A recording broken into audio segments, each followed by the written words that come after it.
안녕하십니까, 이진우입니다. 제가 어렸을 때도 가장 기다렸던 날이 1년 중에 딱 하루 꼽으라면 바로 오늘 어린이날이었습니다. 이날만큼은 뭐 동물원도 가고 짜장면도 시켜 먹고 장난감도 사달라고 하면 평소에는 안 된다고 하시던 부모님들이 뭐 이날은 어쩔 수 없다 하는 표정으로 또 사주시기도 하고 그랬던 기억이 있습니다. 시대가 변해도 요즘 아이들, 어린이 친구들도 막 원하는 건 비슷할 텐데 작년부터 이 코로나19 때문에 놀이공원이나 사람 몰리는 곳에 가는 게 어려워졌고 아직도 좀 그렇죠. 그러다 보니까 정작 더 풍요로워진 세상에서 아이들이 마스크 벗고 실컷 뛰어놀 장소는 없구나 하는 생각도 들고요. 여러 가지 생각이 엇갈리는 어린이날입니다. 그런데 미국에서는 최근에 약 400일 만에 디즈니랜드가 개장하면서 미국의 어린이들은 아마 조금 더 다양한 선택의 옵션이 생긴 것 같아요. 오늘은 어린이날 기획으로 이 디즈니랜드 개장을 통해서 본 코로나 이후 달라진 글로벌 엔터테인먼트 산업에 대해서 잠깐 알아보겠습니다. 이어서 이 불황에도 어느 나라나 성장하고 있다는 키즈 산업에 대해서도 한 번 더 들여다보죠. 손에 잡히는 경제 플러스 바로 시작하겠습니다. 어린이날이 되면 어린이들도 참 돈 쓸 곳이 많구나라는 걸 느끼게 됩니다. 이걸 키즈 산업이라고 불리기도 하고 또 넓게 보면 이게 엔터테인먼트 산업에 속하지요. 오늘은 이 글로벌 엔터테인먼트 산업의 최근 흐름을 디즈니라고 하는 대표 기업을 통해서 한번 알아보겠습니다. 주간 경향의 박병률 편집장 나오셨습니다. 어서 오세요. 네, 안녕하세요. 어린이날인데 아빠가 여기 방송국에 생방송하러 나와 계시면 어떡합니까? 네. 네. 오늘 좀 이제 오후에 들어가면 봉사 좀 하셔야 돼요? 저희는 오늘 또 근무하는 날입니다. 참 기자들은 휴일이지만 근무하죠. 네. 예. 디즈니랜드가 400일 만에 개장했는데 이 축제 분위기라고 하더군요, 미국에서는. 네, 여기 일단 이 지역은 캘리포니아거든요. 예. 캘리포니아에는 그 디즈니랜드가 있는데 이 디즈니랜드가 이제 락다운한 지 1년 만에 개장을 했습니다. 예. 지금 외신에서 들어오는 화면들을 보면 디즈니랜드로 막 이렇게 뛰어 들어가면서 우는 그런 관광객들의 모습까지 좀 나오는데요. 그러니까 무려 1년 동안 캘리포니아에서 가장 컸던 이런 테마파크가 문을 닫았으니까 그 기분이 어떨까. 사실 조금은 좀 짠한 느낌도 저는 좀 들었습니다. 정말 가고 싶었다. 네. 근데 그게 눈물 흘릴 만큼이에요? 네. 이게 원래 또 미국인들에게 디즈니가 또 갖는 상징성이 있기 때문에 또 그런 부분들이고요. 그래요? 원체 또 찐팬들이 많습니다. 디즈니는. 예. 원래 이 캘리포니아 주의 경우는 이제 지난해 겨울에 네.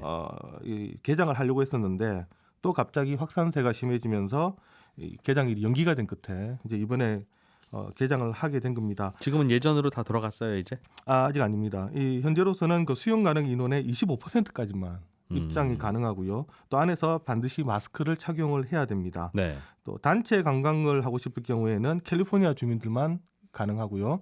그리고 또 일부 놀이기구는 지금 방역 차원에서 운영이 되지 않고 예. 역시 디즈니랜드 이렇게 하면 가장 인상 깊은 게 퍼레이드, 불꽃쇼인데 네. 이것도 지금 하지 않습니다. 그건 왜요? 왜냐하면 사람들이 모이니까. 그거 하게 되면 보려고 서로 가깝게 모이니까. 네, 그러니까 상당히 지금 제한적으로만 지금 오픈을 한 거고요. 그것도 이제 그나마 이제 백신을 맞았기 때문에 이렇게 이제 허용을 한 건데 이제 이런 제약에도 불구하고 지금 7주 후까지 예약이 꽉 찼다. 네. 이렇게 AFP는 지금 전하고 있습니다. 다만 이게 아셔야 될 게 여기는 이제 캘리포니아에 있는 디즈니랜드고요. 플로리다 올랜도에 가면 디즈니 월드라고 디즈니랜드보다 훨씬 큰 또 테마파크가 있습니다. 네. 4개의 테마파크를 가지고 있는 그 디즈니 월드인데요. 이 디즈니 월드는 이미 지난해 7월에 개장을 했습니다.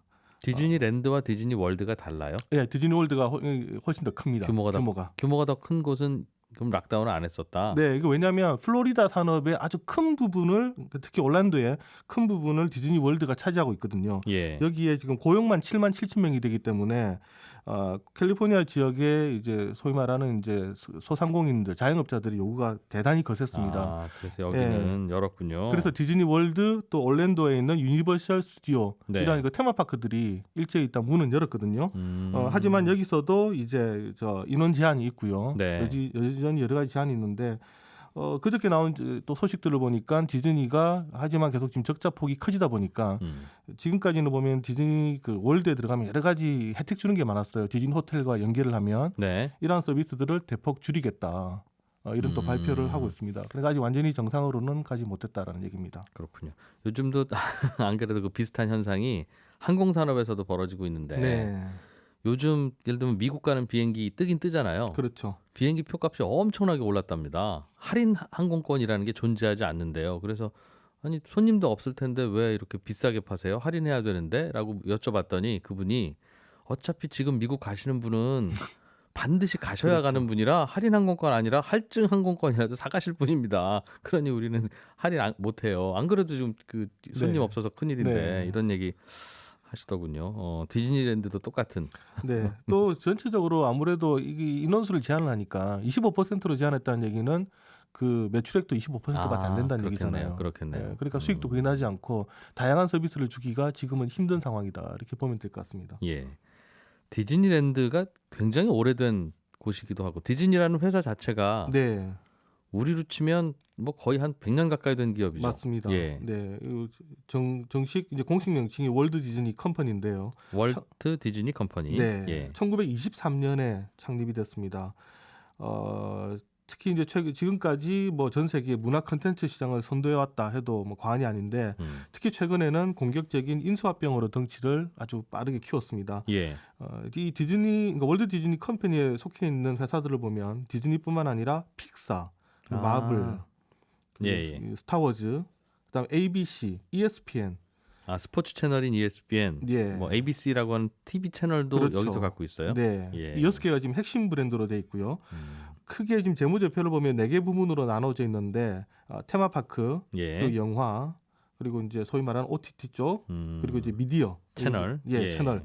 이렇게 지금 크게 지금 4가지 부분으로 되어 있습니다. MBC로 치면 MBC가 영화 제작도 하고 그렇죠. 무슨 뭐 저 에버랜드나 롯데월드도 운영한다. 그렇죠. 이렇게 생각하면 놀이동산도 그 회사랑 있고. 비슷해지는 거네요. 네, 그렇죠? 그리고 영화도 제작을 하고 음. 네, 이걸 다 하는 그런 회사다 보시면 되고요. 예.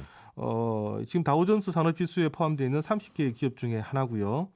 그리고 2017년 회계연도 기준으로 매출액은 551억 원인데 예. 우리 돈으로 약 한 60조 원 정도 됩니다. 그리고 2018년 포춘이 선정한 세계에서 가장 존경받는 기업 순위 6위에 올라 있고요. 특히 엔터테인 부분에서는 1위에 올라 있다라고 이 회사 홈페이지에 들어가 보니까 소개가 되어 있습니다. 상장하니까 이 숫자는 맞겠죠. 네. 생각보다 이것저것 하는 사업이 많고 뭐 ESPN 같은 경우는 스포츠 채널인데 그게 디즈니랑 무슨 상관이야 하면 결국은 같은 회사다 이거군요. 그렇죠. 우리가 알고 있는 건 그냥 뭐 디즈니랜드 정도이라면 생각보다 이 회사는 크다. 네. 주로 그럼 놀이공원 입장권 팔아서 돈 법니까? 네, 제가 오기 전에 이 회사 그 재무제표를 한번 봤거든요. 예. 2019년 매출액을 보니까 695억 달러, 그러니까 우리 돈으로 이미 이제 70조 원이 넘었습니다. 코로나 직전에. 그렇습니다. 예. 그 중에서 가장 큰 수익이 테마파크 앤 컨슈머, 그러니까 아까 말씀드렸던 놀이공원 테마파크. 입장권 거기서 파는 음식, 기념품 그렇죠. 여러 가지 물건들, 이게 한 40%. 네, 예. 인형들 이런 것들이 262억 달러인데 전체 매출액의 38% 가장 크고요. 예. 두 번째가 이제 미디어. 이게 36%입니다. 방송국 운영한다고 했으니까 광고 받고 하는 게 한 또 그 정도겠죠. 그렇죠. 이제 채널을 팔고 케이블의 채널을 팔고 돈 예. 받는 것들입니다. 그러니까 디즈니 채널이라든가 ESPN 채널이라든가 케이블 채널에 팔고 받는 수수료 수입들 예. 이제 이런 것들이 36%로 두 번째로 많고요. 세 번째가 스튜디오 엔터테인먼트인데 뭐 쉽게 말씀드려서 영화입니다. 영화 수익이 16%. 네. 그리고 DTC라고 하는데 이 DTC가 결국은 OTT를 얘기를 하는데요. 이게 2019년 기준으로 매출액의 13% 정도 지금 예. 차지를 하고 있습니다. 하지만 이게 2019년 기준이고요. 2020년 작년에 지금 예상 매출액을 지금 보니까 상당히 지금 축소가 되어 있습니다. 매출액은 2019년 대비해서 6% 전체적으로 감소를 했습니다. 놀이공원 입장권 못 파니까. 네. 예. 특히 테마파크 쪽에서는 무려 37% 네. 매출액이 감소를 했고요. 영업이익 보니까 1억 달러입니다. 그 1,000억 원 정도밖에 안 되는데 그 2019년에 영업이익이 67억 달러였거든요. 예. 그러니까 지금 거의 뭐 영업이익은 거의 뭐 적자 상태까지 왔다 보시면 됩니다. 예. 여기서 컨슈머를 뺀 테마파크만 보면 지금 적자로 갑니다. 그렇겠죠. 네. 다른 곳에서 이제 집에서 다들 TV 보고 컨텐츠 즐겼을 테니까 그거 팔아서 좀 메꿨군요. 네, 그리고 또 충격 또 받은 데가 바로 영화 산업이었죠. 영화 개봉을 못 하니까. 예. 이것도 보니까 2020년 매출액 예상액이 2019년 대비해서 13% 정도 지금 감소를 하고요. 특히 뭐 대표적인 게 이제 마블 영화인데 마블 영화 지금 줄줄이 다 연기가 되고 있잖아요. 네. 그래서 이제 13% 지금 매출액이 감소를 했고 반면에 이제 증가한 부분이 아까 말씀하셨던 이제 집에서 TV를 봐야 되는 부분들 예. 일단 미디어 네트워크 매출액이 증가를 했습니다. 14% 정도 증가했고요. 네. 영업이익도 비슷하게 증가를 했습니다. 그러니까 사람들이 집에서 뭐 ESPN이라든가 이런 것들 많이 보다 보니까 광고 늘어나서 네 채널 수익이 이제 늘어난 거죠. 야, 많이 보면 이거 사업 구조를 보니까 혹시 코로나 같은 병을 예상한 것처럼 여기서 펑크가 나면 저기서 좀 때울 수 있게 네 그렇게 만들어 놨네요. 특히 이제 빠르게 성장하는 게 바로 OTT. 음. OTT는 이제 전년 대비해서 무려 매출액이 80% 증가했습니다. 그게 이름이 디즈니 플러스라고 하는 네, 그걸로 대표가 넷플릭스 되죠. 경쟁 서비스. 맞습니다. 하지만 아직은 이 영업 손실이 그러니까 아직은 이 영업 비용이 많이 들어가기 때문에 예. 지금 흑자는 남기지 못하고 있고요. 아마 올해 내년까지는 적자가 아닐까. 초기에는 어차피 회원 숫자는 별로 안 늘고 맞습니다. 그러나 콘텐츠는 사다 채워야 되니까 그렇죠. 당연히 구멍가게 시작하기 전에는 일단은 사다 채우려면 적자 많이 나는 거 하고 그렇죠. 뭐 비슷은 하겠죠. 네, 이게 우리나라도 곧 들어온다는 얘기는 좀 있었는데 디즈니 플러스. 네, 네. 박병일 기자 참 작년인가 저 미국에 특파원으로 나가 계실 때 좀 봤습니까? 네, 미국 연수가 있을 때였습니다. 아 예. 예, 저 그때 미국에서 첫 시작을 했었거든요. 음. 그때 이제 디즈니 플러스에 가입을 해서 봤는데 이 미국 같은 경우는 디즈니 플러스가 디즈니 컨텐츠만 보여주는 게 아니라 예. 다른 컨텐츠도 같이 볼 수가 있습니다. 음. ESPN, 뭐 내셔널 지오그래픽, 그다음 훌루라는 네. OTT까지 예. 동시에 이제 볼 수가 있는데 디즈니 플러스의 장점은 역시 이제 디즈니 영화를 마음껏 볼 수 있다라는 거. 여기 아니면 못 본다라는 네, 거. 지금 우리도 그렇지만 지금 다른 채널에는 아예 디즈니 영화를 주는 것을 지금 끊고 있거든요. 그래서 다른 이제 OTT에 가면 디즈니 영화를 볼 수가 없습니다. 근데 이 디즈니 영화가 아까 말씀드린 것처럼 마블 영화가 있고 예. 스타워즈가 있고 이제 이런 영화는 하나도 이제 볼 수가 없는 거죠. 인간이라면 꼭 봐야 된다고 생각하는 그런 영화들이 이제 거기 들어 있으니까. 네, 그리고 이제 거기 가입 안 디즈니에서 할수 만든 없다. 영화들, 예. 네, 뭐 겨울왕국 같은 영화들, 뭐 라이온 킹 이제 이런 것들, 알라딘 이제 볼 수가 없는 거죠. 그래서 저희도 이제 신청해 봤는데 사실 넷플릭스보다는 가격이 좀 쌌거든요. 예. 예, 근데 아무래도 어린이가 있는 종류는 네. 넷플릭스가 더 다양할 텐데 훨씬 다양하죠. 이거 없으면 나 이거 안 봐 하는 그런 영화들은 디즈니가 갖고 있으니. 네, 그러니까 특히 아마 어린이가 있는 가정들은 거의 다 가입을 하지 않나 싶고요. 네. 근데 이제 이것도 한계가 있습니다. 아까 말씀드렸던 디즈니 영화라든가 뭐 마블, 스타워즈 영화이기 때문에 네. 어떤 이게 정말 찐팬이 아니면 이 정도 보고 나면 금방 물리더라고요. 예. 그래서 예를 들면 한 두세 달 보고 끊는 사람도 사실 적지는 않습니다. 이 디즈니 플러스를요? 네, 그렇죠. 왜냐하면 내가 볼 영화는 암만 디즈니라도 딱 정해져 있잖아요. 그러니까 뭐 어벤져스 시리즈라든가 이거 몇 개 정도 딱 보고 나면 정말 네. 생각보다 그렇게 볼 게 없는데 다만 미국인들 입장에서는 ESPN이 있기 때문에 이건 또 얘기 좀 다르더라고요. 그거는 뭐 들어 있습니까? 스포츠 채널이잖아요. 예. 미국인들이 가장 좋아하는 스포츠 채널. 아, 디즈니 플러스에 가입해야 그걸 네, 볼 수 있어요? 그러면 내가 좋아하는 스포츠 중계를 여기 가입 안 하면 못 봅니까? 아이고 다른 채널로 케이블 채널로도 볼 수는 있죠. 네. 근데 디즈니 플러스에 가입을 하면 이것도 같이 볼 수가 있기 때문에 요것 때문에도 이제 못 끊을 수가 있다라는 거죠. 근데 우리로 생각하면 집에 IPTV나 케이블 TV는 따로 보면서 네, 네, 네. 별도로 뭐 디즈니 플러스는 아직 안 들어왔습니다만 넷플릭스 신청해서 보는 분들도 있는데 그렇죠. 미국도 그렇게 하는 중이군요. 그렇죠. 저도 그때 ESPN 통해 가지고 한국 프로야구를 봤었거든요.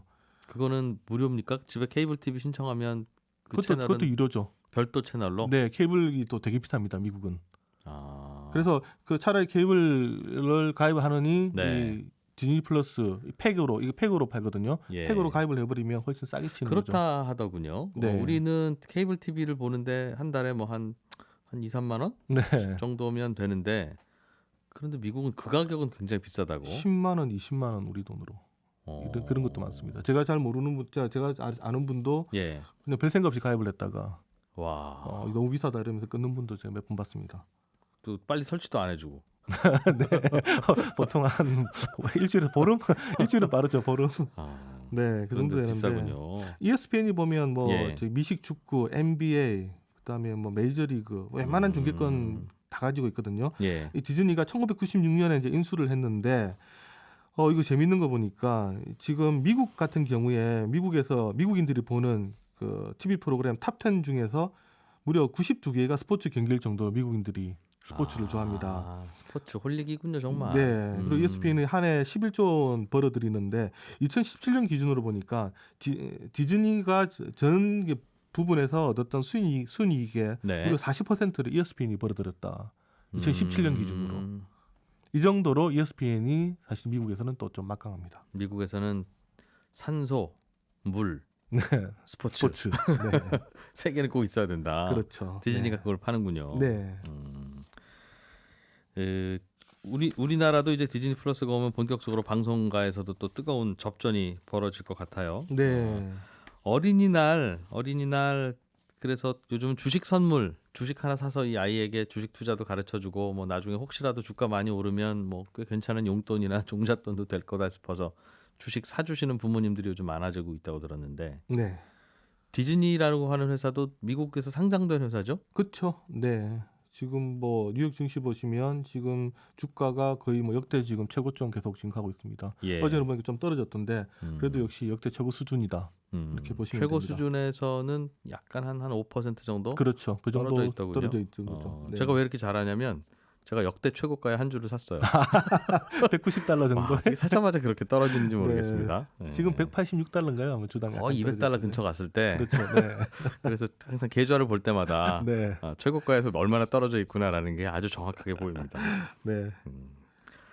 우리나라로 디즈니 플러스라고 하는 그 서비스가 들어오면 통신회사 어디랑 손잡느냐 이것도 업계에서는 뜨거운 관심사던데요. 네. 지금 디즈니 플러스가 작년에 이제 한국 런칭하겠다 발표를 하고 나서 예. 빠르면 뭐 5월, 6월설도 있었거든요. 근데 음. 이미 지금 분위기로는 뭐 그거는 좀 힘들 것 같고 예. 아마 하반기 쪽으로 갈 것 같은데 지금 말씀하신 것처럼 지금 우리나라 이제 통신사들이 디즈니 플러스랑 지금 손잡으려고 지금 준비를 하고 있습니다. 아마 지금 업계에서 나오는 얘기는 KT나 LG U 플러스 정도가 되지 않을까. 네. 특히 LG U 플러스는 과거에 그 넷플릭스랑 손을 잡아가지고 상당히 가입자를 늘린 적이 있었거든요. 손을 잡는다는 게 무슨 뜻입니까? 그러니까 이제 통신회사하고 네, 독점으로 하는 거죠. 그러면 예를 들면 KT가 넷플릭스와 손잡으면 네. KT 케이블 서비스 그러니까 네, IPTV 가입한 분들은 거기서 넷플릭스를 그냥 볼 수 있어요. 무료로 볼 수가 있죠. 아, 그리고 그런 심지어 식으로. 그 LG U 플러스를 띄우면 들어가면 넷플릭스가 바로 뜹니다. 그러니까 별도의 무슨 단말기 같은 거 설치 안 해도 된다. 안 해도 되고요. 아, 네, 네, 그런 네. 편리함이 있군요. 그리고 또 이제 LG U 플러스 같은 경우도 아마 초기에 무료로 몇 개월을 또 주기도 했었고요.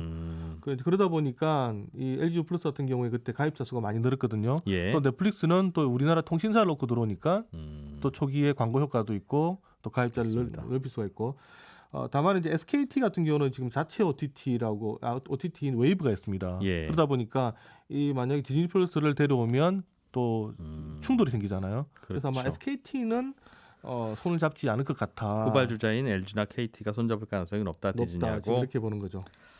알겠습니다. 점점 더 여가는 많아지고 의식주 이외에 다양한 수요가 생기는 쪽이라 아마 이런 쪽이 산업이 좀 더 앞으로도 더 커질 것 같긴 하네요. 자, 주간 경향의 박병률 편집장과 함께 디즈니라는 기업과 전 세계 엔터테인먼트 산업의 흐름 재미있게 살펴봤습니다. 고맙습니다. 네, 감사합니다. 지금 들으시는 곡은 월트 디즈니 애니메이션 영화 모아나의 삽입곡 How Far I Will Go입니다. 경제학자와 떠나는 세계 일주 시간 종횡무진 세계를 가다 오늘은 어린이날이죠. 어린이날을 맞아서 키즈 산업, 즉 어린이들을 수요자, 소비자로 생각하는 산업에 대해서 이야기를 해볼까 합니다. 한국경제산업연구원의 박정호 연구원, 어서 오십시오. 안녕하세요. 저는 어릴 때는 어린이날이 굉장히 기다려지고 좋았어요. 저도죠 뭐. 네, 그때는 와, 뭐 그냥 평소에 안 해주던 걸 그때는 하나는 해주니까. 예, 맞습니다. 근데 요즘은 어린이날 뭘 해줘야 되나 싶어 생각해 보니까 다 제가 평소에다 해줬다군요. 돈 많이 쓰시는데요. 그러니까 내가 왜 그렇고 살지 이런 생각도 좀 들고 예. 가끔 저 장난감 이제 사러 가지 않습니까? 예, 예. 그러면 이제 대충 이거 보고 뭐 그렇게 뭐 골라봐 이렇게 하고 하면 저는 대충 얼마짜리인지 이렇게 보이잖아요. 그런데 골라오는 상품들을 보면 훨씬 더 비싸더군요. 아이가 골라오는 상품을. 그렇죠. 예. 가만히 보니까 예. 아이들의 눈높이에 있는 진열장이 더 비싸요. 가격대가. 애들 눈높이에는 비싼 걸로 왔구나. 어른 눈높이에는 이렇게 뭐 그냥 한 이 싼 걸로 정도면 뭐 하나 사주면 되겠네. 근데 애들이 딱 끝내고 보면 공 하나 더 붙어 있고. 와, 큰 거 같거든. 오늘 결론이 났는데요. 저는 키즈 산업이 성장한다는 말씀을 드렸는데 그 이유를 말씀해 주셨는데 그런 장난감 만드는 게 주로 키즈 산업인가요? 맞습니다. 그러니까 어떻게 보면 미취학 아동들을 중심으로 해서 네. 그들을 소비층으로 삼고 그들에게 이제 향유할 수 있는 제품과 서비스를 제공하는 게 키즈 산업이라고 하는데요. 전 세계적으로 이 참 특이한 현상이 있습니다. 저출산이 아주 급속히 진행되는 국가들은 네. 일반적으로 아이들 용품도 이제 덜 팔릴 거고 그렇죠. 덜 사겠지 생각을 했는데 예. 그게 아니라 저출산이 급격히 진행되는 OECD 국가들을 중심으로 최근 10년 동안 불황이 없는 산업으로 꼽히는 게 바로 키즈 산업이에요. 아이들이 점점 적게 태어나는데 예. 이게 통계를 제가 좀 찾아왔는데요. 이 통계를 보고 저도 깜짝 놀랐는데 일단 우리나라만 하더라도 우리나라는 출산율이 세계 224개국 중에서 219위로 거의 가장 낮은 수준이죠. 네. 네, 그런 우리나라에서도 신생아 한 명당 유아용품 구매 비용이요. 2009년도에는 270만 원이었던 것이 2015년에는 548만 원으로 연평균 12%씩 계속 증가해 왔어요. 집값보다 더 많이 올랐네요. 예. 그리고 더 놀라운 것은 아이들에게 제공해주는 이 그러니까 쉽게 얘기해서 비용, 투여, 네, 예. 뭐 투자라고 해야 될까요? 예. 그게 예전에는 우리 다산이었잖아요. 4명, 5명, 뭐 많게 나시는 집안은 10명도 있고 그랬는데 그러니까 형이 입던 거, 누나가 입던 거 다 그냥 형이 갖고 놀던 맞습니다. 거, 누나가 갖고 놀던 거 다 같이. 그렇죠. 그런데 예. 지금은 한 명인데도 전체 투여 비용이 더 높아요. 네. 왜 그럴까요? 그게 많은 국가에서 이렇게 얘기하더라고요. 뭐 문화 인류학 하시는 분들도 그렇고 한 명이기 때문에 더 귀하게 여긴다라는 거죠. 예전엔 자녀를 많이 낳는 이유 중에는 애가 성장하다가 잘못되는 경우도 있고 예. 그렇기 때문에 하나하나의 자녀가 아주 지금 것처럼 애착을 부여하지 않는 경우도 있는데 오히려. 네. 지금은 정말 한 명에게 모든 걸 다 쏟아붓는 문화들이 있다라고 합니다.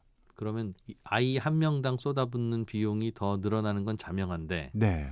그게 늘어나는 정도가 아이들 숫자가 줄어드는 걸 훨씬 더 극복해 버린다. 그렇죠. 그래서 우리나라 같은 경우도 완구용품 관련한 회사들, 키즈 관련한 회사들이 제일 먼저 망할 것 같은 사양산업이라고 생각을 했는데 네. 아니라는 거죠. 그래요. 이게 우리나라뿐만 아니라 세계적으로도 마찬가지입니까? 세계적으로 그렇습니다. 그 중에 하나 이제 특이한 점이 있는데요. 예. 세계적으로 그렇다면 키즈 산업이라는 게 아이들을 대상으로 한 산업 전반적으로 이게 다 커지고 있느냐? 그 중에서 유달리 초고속 성장을 하는 산업이 키즈 콘텐츠 관련 사업이에요. 아이들이 보는 만화. 영상 뭐 이런 것들이겠죠. 캐릭터. 네. 그 이유가 옛날에 우리 때라고 하니까 저도 좀 갑자기 슬퍼지는데 그냥 옛날에. 옛날이랑 좀 노는 문화가 다른 거예요. 아이들이? 예, 제가 노르웨이의 이 키즈 산업 보고서를 읽다가 정말 재밌는 사파를 봤는데요. 옛날에는 옛날하고 이제 비포 애프터를 한 거예요. 옛날에는 애들이 까무잡잡하고 빼짝 말랐어요. 네. 그런 아이가 밖에서 노는 애를 어머니가 공부하라고 집으로 억지로 끌고 집으로 들어가는 모습의 사파가 그려져 있는데 예.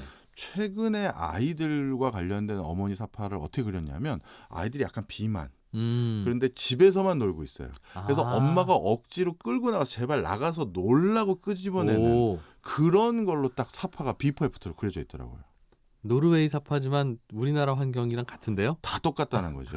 그래서 제가 종횡무진 때 어린이날 특집으로 전 세계적인 어린이들의 어떤 문화 트렌드 이게 바뀌어가고 있다는 걸 보여드리려고 하는 건데요. 노르웨이 어린이들도 집에서 그 무슨 컴퓨터나 뭐 무슨 패드 그런 거 갖다 놓고 거기서 뭐 만화 보고 이러는 걸로 시간 보내는군요. 맞습니다. 게임하고. 그래서 지금 전 세계적으로 어린이들을 바탕으로 한 이 컨텐츠 시장이라고 하죠. 이 컨텐츠 시장의 컨텐츠 시장에서 소비하는 시장 규모가 상상을 초월하는데요.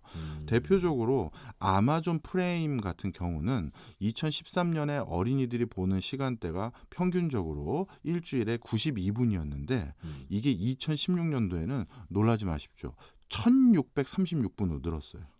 불과 3년 만에. 다시 정리해드리면 일주일 동안 아이들이 시청하는 평균 아마존 프레임에서 1인 프라임. 네, 죄송합니다. 아마존 프라임에서 네. 네, 일주일 동안 시청하는 시간이 2013년도에는 92분이었던 것이 예. 2016년도에는 1636분으로 증가했고요. 1인당. 예, 넷플릭스도 말씀드릴게요.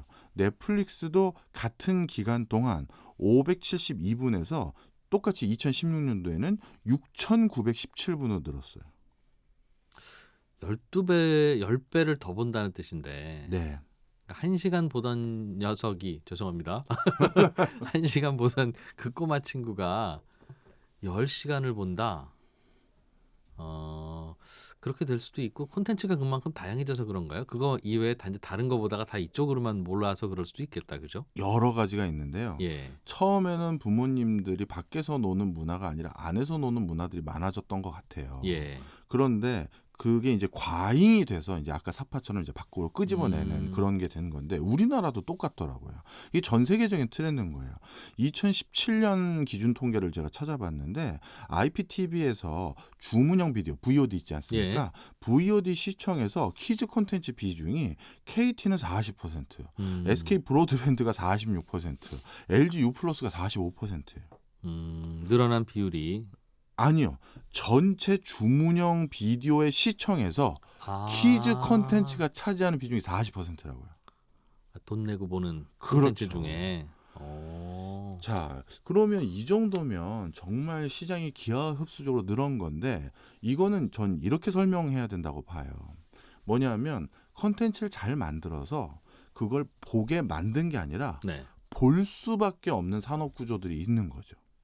첫 번째는 방금 말씀드렸던 이런 키즈 산업이 급성장하는 국가들이 OECD의 한 자녀 가정이고 예. 그리고 그 한 자녀 가정들 같은 경우는 대부분 부모님들이 또 맞벌이를 하시는 경우들이 많아요. 그러다 보니까 아이들이 본인들이 뭔가 일을 챙기거나 다른 일을 했을 때 안전하게 뭔가 주의 집중할 수 있는 그 환경을 하나 제공해 줘야 되는데 예. 그럴 때 가장 많이 하는 방법들을 저도 카페나 누구네 집에 놀러 갔을 때 봤더니 만화 틀어주는 거예요. 네. 예. 그러면 그게 굉장히 놀라운 주의 집중을 발휘하게 되더라고요. 그렇죠. 예. 정말 그렇게 시끄럽고 여기저기 돌아다니는 애가 그걸 틀어주면 가만히 TV만 보고 있어요. 네. 그리고 실질적으로 이 시장이 그렇다는 걸 알아서 그런지 키즈 관련한 산업을 이제 계속 해왔던 많은 회사들도 이 시장을 주요 타겟으로 해서 공략하는 경우가 많아요.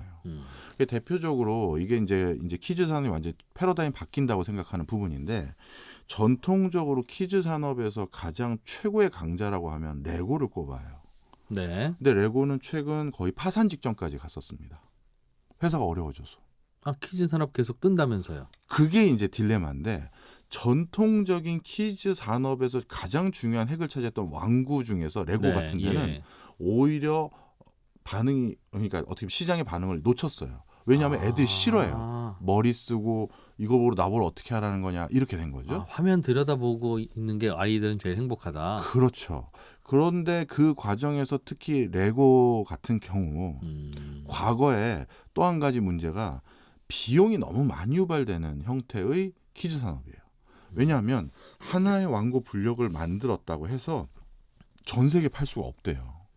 이건 레고사에서 얘기를 네. 드는 건데 예를 들어 설명드리면 미국 아이들하고 독일 아이들이 왕구를 대하는 태도가 다르대요. 독일 아이들은 왕구를 제공할 때 네. 설명서를 같이 줬을 때 만족감이 크고요. 예. 미국 아이들은 레고에 설명서를 같이 넣어준 레고 왕구는 잘 안 팔린대요. 오히려 불만이 많아진대요. 머리 아프고 싫다는 거예요? 그렇죠. 미국 친구들은 그 설명서를 보고 따라하라고 하면 이걸 숙제로 느끼는 거예요. 그래가지고 내가 이걸 또 왜 이걸 시키는 대로 하고 있냐 이렇게 생각하는데 독일의 어린이들은 그 매뉴얼대로 그걸 맞춘 다음에 성과라고 해야 되나? 네. 성취감 이걸 더 좋아한다는 거죠. 그러니 전 세계 어린이들에게 맞춘 어떤 그들의 문화에 맞는 그 컨텐츠 만들고 그거 하는데 또 돈도 많이 들죠. 네. 그런데 요즘은 영상 매체이기도 하고 그리고 이 영상은 유튜브에만 올려놓거나 아니면 VOD로 만들면 무한 반복 더 추가적인 비용이 안 들잖아요. 그렇죠. 그러다 보니까 완구 산업에서 이쪽으로 공급을 더 많이 한 것도 있고 네. 그리고 아이들도 그런 거에 대한 시청각적인 매체에 더 많은 호응을 하는 것도 있고 이렇게 진화를 발전을 해오고 있는 과정입니다. 키즈 산업으로 분류되는 산업들의 전체 시장 규모는 계속 커지고 있으나 네, 그 안에서는 변화가 심하군요. 그렇죠. 특히 블럭 만드는 회사들의 몰락. 네, 또 어디가 좀 요즘은 예전에는 잘 됐는데 요즘에는 좀 별로네 하는 게 키즈 산업 안에서는 뭐가 있을까요? 예전에는요. 부모님들이 아이들을 그래도 집에만 있으니까 걱정이 돼서 다른 애들과 놀게 해서 협업동신, 협동정신, 사회성을 길러야 된다는 강박이 좀 있으신 분들이 계세요. 예. 우리 애는 혼자니까. 음흠. 그래서 키즈 카페가 정말 잘 됐는데 코로나19 이후 완전히 소멸했죠. 모여 있으면 불안하니까. 불안하죠. 그래가지고 더더욱 오히려 키즈 카페는 소멸하는 그 시장 규모가 예. 다 또 어디로 갔겠습니까? 집에서 혼자 하는 혼자 하는 영상 보는. 영상 보는.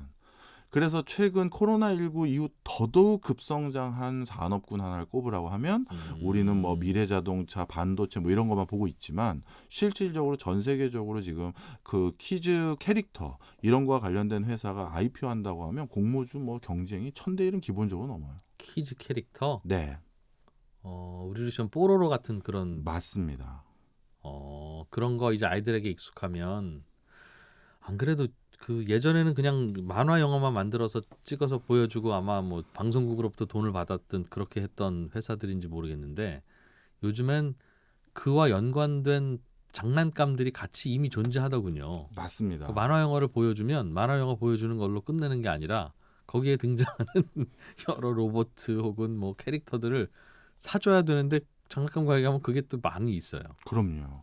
그래서 일단 캐릭터가 붙어야 그 장난감에 아이들도 관심을 보인대요. 그래서 캐릭터를 시청각적으로 먼저 오픈을 해서 보여주고 예. 근데 레고는 그런 캐릭터가 없죠, 사실. 그러니 그 캐릭터를 보고 엄마 나 저 뽀로로 있는 거 저거 사줘 이렇게 되기 때문에 2차, 3차 상품을 판매하기도 훨씬 더 용이하다는 거죠.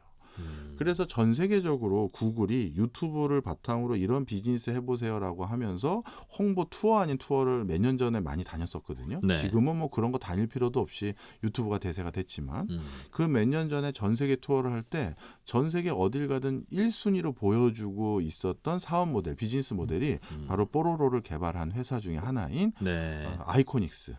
그 회사를 대표적인 성공 사례로 보여줬다고 합니다. 유튜브 성공 사례로. 네, 아이코닉스 내부에서도요. 원래 뽀로로의 이 IP 온라인 동영상 IP를 관리하는 그 업은 한 명의 직원이 하는 수준의 업무였대요.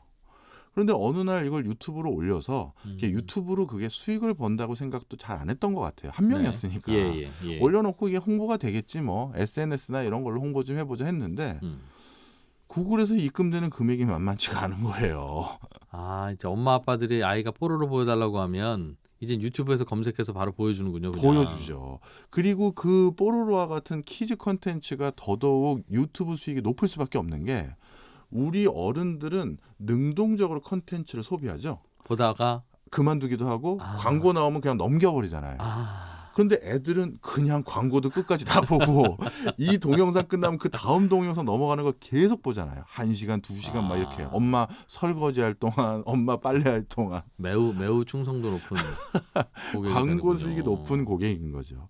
바로 그래서 아이코닉스 뭐 얼마나 제가 매쳐요. 그 인터넷으로 수익이 올리는 것까지인지는 제가 정확히 모르겠습니다만 지금은 네.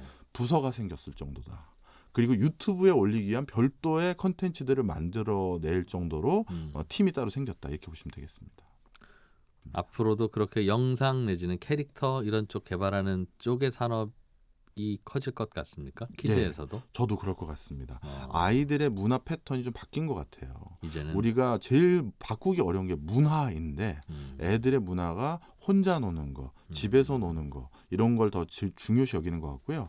여기에 부합하기 위해서 네이버도 우리 어른들이 보는 네이버 포탈이 아니라 네이버 키즈 포탈이 따로 있고 카카오도 따로 있고 네. 페이스북도 따로 있고 다 따로 만들고 있고요. 유튜버도 유튜브 키즈가 따로 있어요.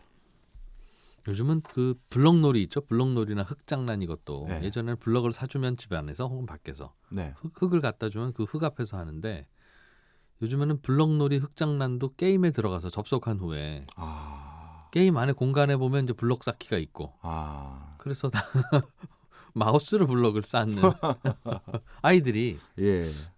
그렇더군요. 앞으로 이 시장은 그래서 커질 것이다. 네. 잘 준비하자. 준비하자. 옳은지는 저는 모르겠다. 요즘 세계에서 가장 급성장하고 있는 산업 중에 하나인 키즈 산업에 대해서 알아봤습니다. 한국산업경제연구원의 박정호 연구원 고맙습니다. 감사합니다. 네, 어린이날 보내드린 이진우의 손에 잡히는 경제 플러스 이제 마무리할 시간입니다. 7664번께서 5살 손주가 하나 있는데 손주가 오늘은 어린이날이니까 할머니는 제 말 잘 들으셔야 돼요 라고 합니다 하고 웃어주셨어요. 오늘 하루는 그냥 아이들이 하라는 대로 해주세요. 이번 주 토요일이 어버이날이니까 그때 다 되돌려 받으시면 되겠습니다. 그러고 보면 참 5월 5일 어린이날하고 5월 8일 어버이날은 참 적절한 간격을 두고 잘 만들어 놓은 것 같죠? 예. 9910번님이 어린이들이 빨리 마스크 벗고 뛰어노는 날이 왔으면 좋겠습니다 해주셨는데 아이고 그러게 말입니다. 전 서너 살쯤 돼서 이제 걸어 다니기 시작한 아이들은 원래 세상이 마스크 쓰고 다니는 건 줄 알 거 아니겠어요? 참 그래요. 자, 어린이날 즐겁게 잘 보내시고 저는 내일 아침 8시 30분에 찾아오겠습니다. 자, 오늘 여기서 마무리하죠. 이진우였습니다. 고맙습니다.